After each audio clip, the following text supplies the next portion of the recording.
আসসালামু আলাইকুম, welcome back to my channel. আর কিছুদিনের মধ্যেই চলে এসেছে শবে বরাত। আর এই শবে বরাত স্পেশাল আজকে আমাদের রেসিপি বুটের হালুয়া।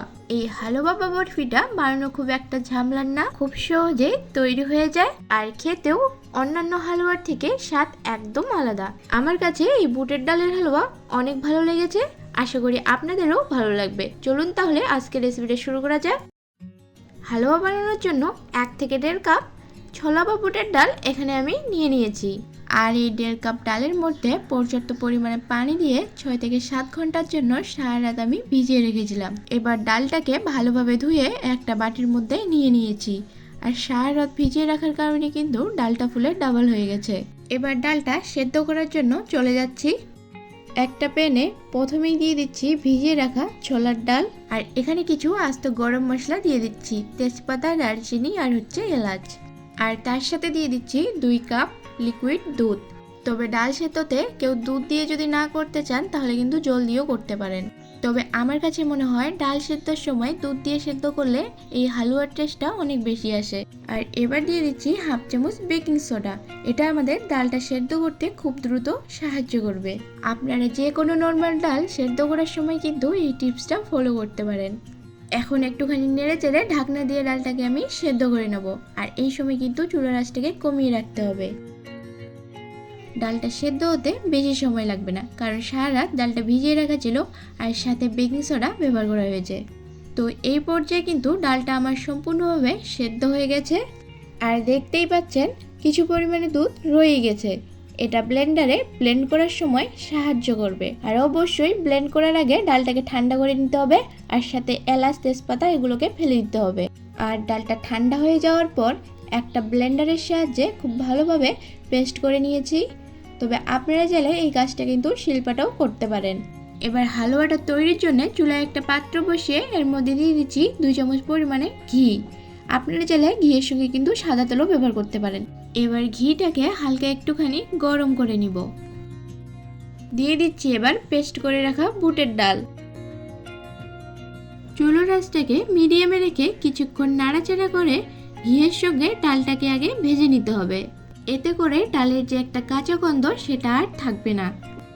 ঘিয়ের সঙ্গে ডালটাকে ভালোভাবে ভেজে নেওয়ার পর দিয়ে দিচ্ছি 1 বাটি গুঁড়ো চিনি। তো মিষ্টিটা আপনারা আপনাদের টেস্ট অনুযায়ী দিয়ে দিবেন। চিনিটা দেওয়ার পর দেখবেন চিনিটা গলে গিয়ে হালুয়ার মিশ্রণটা পাতলা হয়ে আসবে।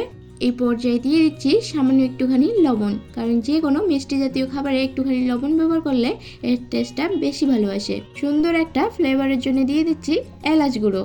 এবার সব কিছুকে ভালোভাবে মিশিয়ে নিচ্ছি। এই সময় কিন্তু চুলার আঁচটাকে কমিয়ে রাখতে হবে। এই হালুয়াটা তৈরি করতে গিয়ে পুরোটা সময় জুড়ে আপনাকে নেড়ে যেতে হবে। যদি একটু নাড়াটা বন্ধ করে দেন তাহলে নিচে থেকে লেগে যেতে পারে। এবার নামানোর আগে দিয়ে দিচ্ছি একটুখানি ঘি। শেষের দিকে এই ঘিটা দেওয়ার কারণে হালুয়ার ফ্লেভারটা আরো বেশি ভালো আসবে। তো ঘিটা দেওয়ার পর ভালোভাবে হালুয়ার মিশ্রণের সঙ্গে মিশিয়ে নিচ্ছি। হালুয়াটা আমার তৈরি হয়ে গেছে। আর এটা হয়েছে কিনা বোঝার একমাত্র উপায় হলো প্যানের গা থেকে আপনা আপনি মিশ্রণটি উঠে আসবে। এই পর্যায়ে আমি হালুয়াটাকে নামিয়ে নিচ্ছি। যেহেতু আজকের হালুয়াটা আমি বরফি আকারে কেটে নেব, তো সেই জন্য এই ধরনের একটা ট্রের মধ্যে সামান্য পরিমাণে ঘি দিয়ে ব্রাশের সাহায্যে ব্রাশ করে নিয়েছি। এরপর হালুয়ার যে মিশ্রণটা এর মধ্যে নিয়ে নিব। একটা স্প্যাচুলার সাহায্যে অপরের এবং সাইডের অংশটা খুব ভালোভাবে সমান করে নিচ্ছি। এবার এর মধ্যে পছন্দ মতো কাজু, কাঠবাদাম কুচি দিয়ে গরম থাকতে থাকতে একটা স্প্যাচুলার সাহায্যে সেট করে দিয়েছি। এবার হালুয়াটাকে আমি বরফি শেপে কেটে নিচ্ছি।